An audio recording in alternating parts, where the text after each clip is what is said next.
नमस्कार। 2022 के विधानसभा चुनाव से पहले जितनी सियासी उथल पुथल भारतीय जनता पार्टी के अंदर आपको दिख रही है, ऐसा नहीं है कि बाकी जो वो सियासी दल है वो तैयारियों में नहीं जुटे हैं।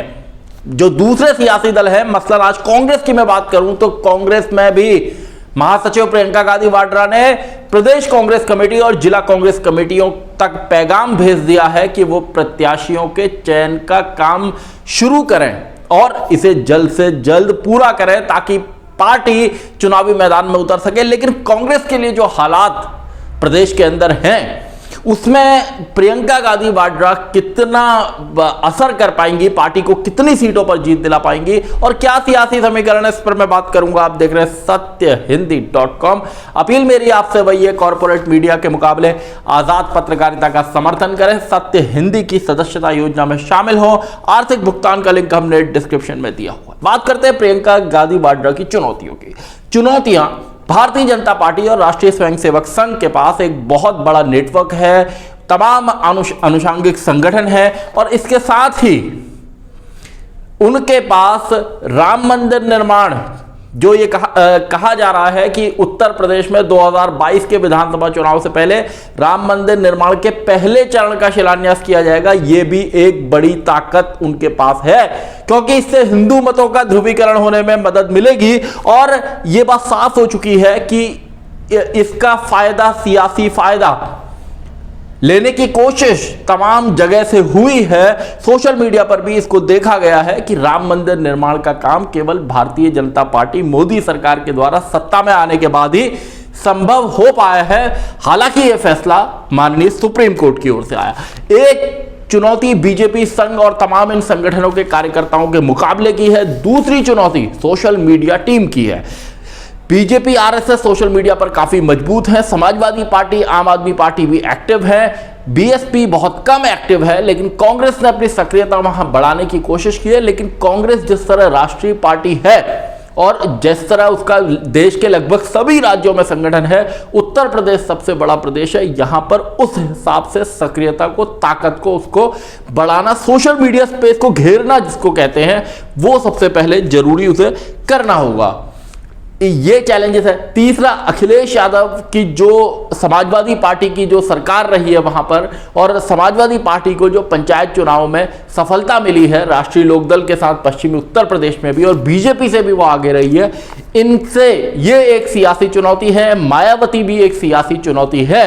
लेकिन अब जो खबर है वो ये कि प्रियंका गांधी वाड्रा ने अभी, जब चुनाव में 7-8 महीने का वक्त बाकी है, प्रियंका ने कहा है, जिला अध्यक्षों से भी कहा है और प्रदेश कांग्रेस कमेटी के पदाधिकारियों से भी कहा है कि वो ऐसे लोग जो कांग्रेस के टिकट पर चुनाव लड़ना चाहते हैं, मैदान में उतरना चाहते हैं, उनके नाम भेजें और इनमें उन लोगों को वरीयता दी जाएगी जिन्हें जिला पंचायत के चुनाव में पार्टी ने जिनका समर्थन किया था और वो जीत कर भी आए, ऐसे लोगों को पार्टी वरीयता देगी। कोविड के काल में भी, लॉकडाउन के दौरान भी हमने देखा कि प्रियंका गांधी वाड्रा पिछले साल जब लॉकडाउन लगा था तब भी काफी सक्रिय रही थी और योगी सरकार के साथ उनके बसों को भेजने को लेकर जो विवाद हुआ था उसमें भी उन्होंने खासी सुर्खियां बटोरी थी।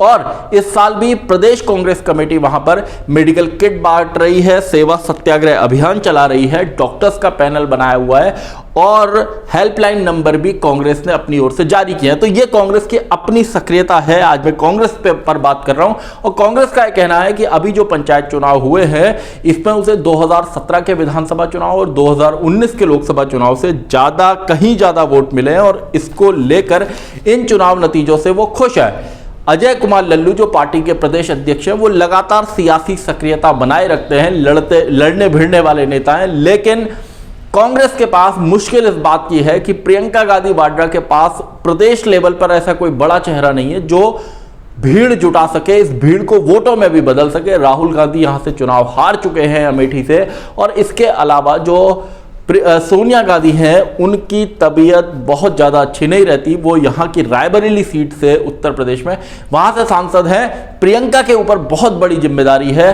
कि वो इस बार पार्टी के प्रदर्शन को सुधारें, क्योंकि अगर पार्टी का प्रदर्शन नहीं सुधरता तो निश्चित रूप से बड़ी मुश्किल पार्टी के सामने आगे खड़ी हो सकती है। तो अभी जिस तरह कांग्रेस का प्रदर्शन, चाहे आप असम की बात कर लें या आप केरला की बात कर लें या पुडुचेरी की बात कर लें या बंगाल की बात कर लें, इन राज्यों में बेहद खराब रहा। उसके बाद फिर से जो एक बार सियासी उथल पुथल थी वो शुरू हुई। आप जानते हैं कि कांग्रेस में केंद्रीय स्तर पर जो चुनाव की प्रक्रिया है उसको कराने, स्थायी अध्यक्ष के चयन की मांग को लेकर खासा बवाल हो चुका है और बीच में खबर आई थी कि चुनाव कराए जाएंगे 23 जून को, लेकिन कोविड के काल के कारण इन्हें रोकना पड़ा। तो एक सियासी घमासान वो है, कुछ राज्यों में सियासी रार मची हुई है, वो सब है, और जो राज्यों में कांग्रेस का प्रदर्शन है वो खराब हो रहा है और इसको लेकर चिंता निश्चित रूप से है, क्योंकि ऐसे में जब आपका कई राज्यों में प्रदर्शन खराब होता है, बिहार में भी कांग्रेस का प्रदर्शन खराब रहा था, और ऐसे में आपको सियासी साथी मिलना मुश्किल होता है। आप किसी राज्य में चुनाव लड़ने जाएं और गठबंधन के लिए सीटों की उम्मीद करें तो ऐसे में आपको सियासी हमसफर जिसको कहना चाहिए वो मिलना मुश्किल हो जाता है।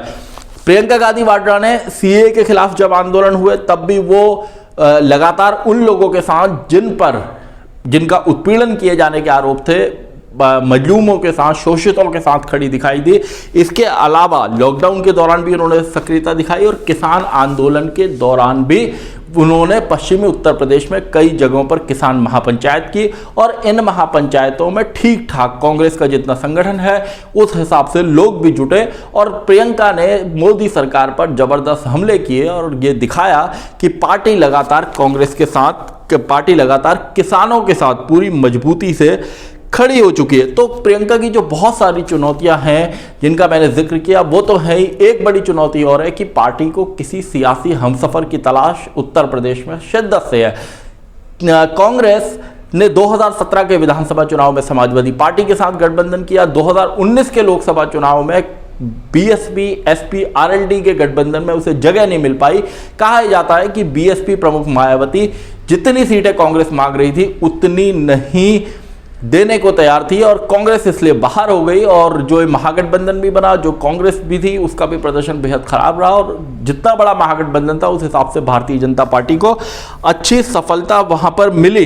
तो कांग्रेस को करना यह होगा कि जो उसके पुराने समीकरण था, मंडल कमंडल की राजनीति के बाद जो उसके दलित मुस्लिम ब्राह्मण का समीकरण था वो टूटा है, उनको फिर से जोड़ने की कोशिश करनी भी होगी, और पार्टी ऐसा करते हुए दिखाई भी दी है। जातीय समीकरणों को उसने ध्यान में रखा है, पदाधिकारियों के चयन में ध्यान में रखा है। प्रियंका गांधी लगातार प्रदेश कांग्रेस कमेटी के काम पर नजर रखती है। कोरोना की जो दूसरी लहर है और जो लॉकडाउन है, इसका असर जब खत्म होगा तो बहुत जल्द सियासी माहौल एक बार फिर से तेजी पकड़ेगा। बीजेपी में किस तरह संगठन और सरकार में कितने बड़े और क्या बदलाव होते हैं वो तो अपने आप में अहम है ही, ये भी इस बात में अहम है कि जो बाकी विपक्षी दल हैं वो अपनी किस तरह तैयारी करते हैं। छोटे दलों का गठबंधन अलग बन रहा है। ओवैसी उत्तर प्रदेश में चुनाव लड़ने की बात कह रहे हैं। आने वाले दिनों में कोरोना का टीकाकरण हुआ और माहौल खुला तो उत्तर प्रदेश की सियासी जंग बेहद रोमांचक होगी। तमाम सियासी सूरमा इसमें अपनी तलवारें भांजते हुए नजर आएंगे, और उत्तर प्रदेश का 2022 के चुनाव की अहमियत आप जानते हैं, क्योंकि उत्तर प्रदेश दिल्ली की सत्ता तय करता है और 2024 के चुनाव के लिए सीधा मैसेज होगा। और आप भारतीय जनता पार्टी और आरएसएस को देख रहे हैं कि वो कितने चिंतित, कितने गंभीर यूपी के चुनाव को लेकर है, और ये उनके अंदर एक अच्छी बात है कि वो चुनाव को बहुत गंभीरता पूरी स्ट्रेटेजी बना के लड़ते हैं, जो हर नेता, हर पार्टी को करना चाहिए। और क्योंकि चुनाव में जीतना सबसे जरूरी है और उस जीत के बाद ही आपको सत्ता मिलती है, जहां से आप अपने वादों को पूरा करने की कुवत रखते हैं या पूरा कर पाते हैं। तो ऐसे हालात में प्रियंका गांधी वाड्रा के सामने बहुत सारी चुनौतियां हैं। एक सियासी हमसफर कांग्रेस को जरूर खोजना चाहिए।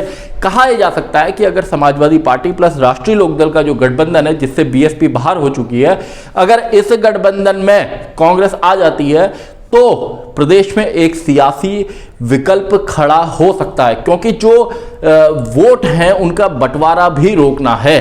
अगर वोट बंटते गए तो निश्चित रूप से इन दलों को बहुत बड़ा नुकसान होगा, और अगर इन्हें कोई चैलेंज पेश करना है बीजेपी के सामने तो एक बड़ा गठबंधन बनाना होगा, और उस गठबंधन में अगर आरएलडी, समाजवादी पार्टी और कांग्रेस तीनों आ जाते हैं तो निश्चित रूप से ये जो गठबंधन है ये टक्कर दे सकता है उत्तर प्रदेश के अंदर।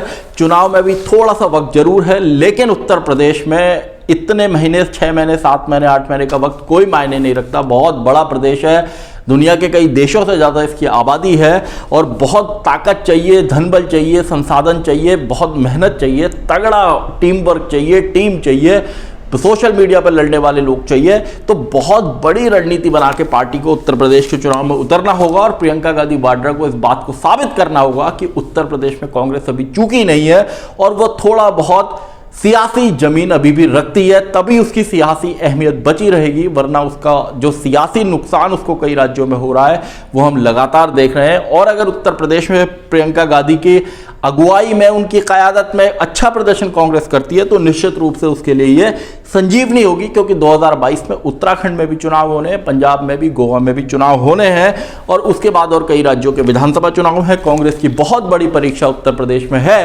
देखना होगा कि प्रियंका गांधी वाड्रा और उत्तर प्रदेश की कांग्रेस कमेटी इस परीक्षा के लिए कितनी तैयार है।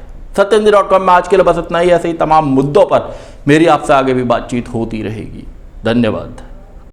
सत्य हिंदी का ऐप डाउनलोड करें गूगल प्ले स्टोर पर।